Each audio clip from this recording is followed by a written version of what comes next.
दुनिया की कोई ताकत मुझे गलत साबित कर दे, मैं फांसी पर चढ़ने को तैयार हूं।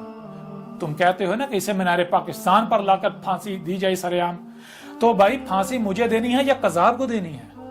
अगर फांसी मुझे देनी है तो फिर इसका मतलब है तुम इस्तकबार कर रहे हो, तुम अल्लाह होने के दावेदार बने। और अगर फांसी कज़ाब को देनी है तो पहले मुझे कज़ाब साबित तो करो ना।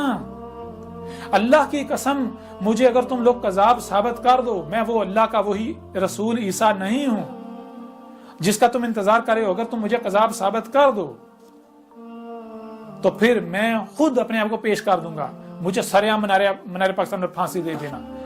और अगर तुम मुझे कज़ाब साबित नहीं करते तो फिर जान लो क्या कर रहे हो। ये तो बातिल की पहचान है। बातिल रस्ते बंद करता है, बातिल आंखें बंद करता है, बातिल कान बंद करता है, बातिल हाथ पांव बांधता है। क्यों? बातिल का खौफ होता है अगर किसी ने उसकी बात सुन ली, अगर कोई उसकी तरफ चला गया, अगर किसी ने उधर देख लिया, तो बातिल की टांगें कांप रही होती हैं, लरजरा होता है कि हक अगर कहीं ना कहीं से सामने आ गया तो हमारी पोल चाक हो जाएगी। बातिल तो खौफ का शिकार होता है। मैंने कब कहा लोगों को भाई ना उसकी ना सुनना, उसकी ना सुनना, उसके पीछे ना चलना, उसके पीछे ना चलना, उसके पीछे ना चलना?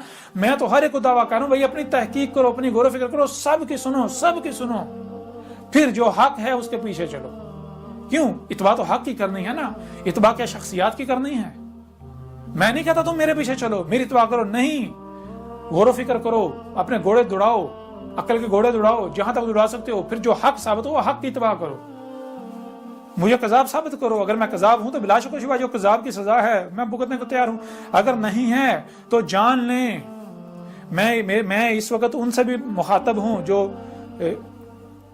फौज में हैं, रियासती इदारों में हैं और मुख्तलिफ इदारों में हैं और मुख्तलिफ ऊंची ऊंची मस्जिदों पर बैठे हुए हैं कि जान लो मैं अल्लाह का रसूल हूं, वही रसूल जिसका आप लोग इंतजार कर रहे थे। और जरा गौर करो, जरा गौर करो, मैं आपसे सवाल करता हूं कि जब इसी कुरान में लिखा हुआ है कि एक नहीं दो नहीं कई मकामात पर अल्लाह ने यह वाज़े कर दिया कि अल्लाह रसूल सिर्फ और सिर्फ तब बेस करता है जब ज़लालिम बीनिन होती हैं, नूर की एक किरण भी नहीं होती, हक की राय भी नहीं होती, तो मुझे ये बताओ कि जब ईसा आएगा उसे कैसे पहचानोगे?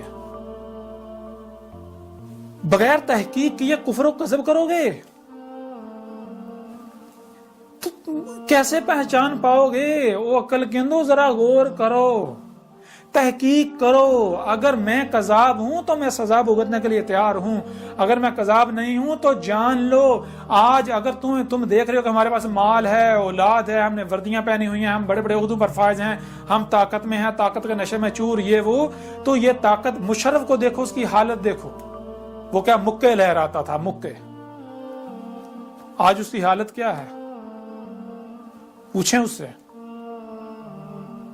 आज आपके पास वक़्त है, अल्लाह के रसूल को पहचान लो, उसकी नुसरत करो, वरना बार बार कहा जा रहा है अज़ाब अजीम अलकारिया सर के ऊपर खड़ी है, बिल्कुल तुम्हारे सर पर खड़ी है, बिल्कुल।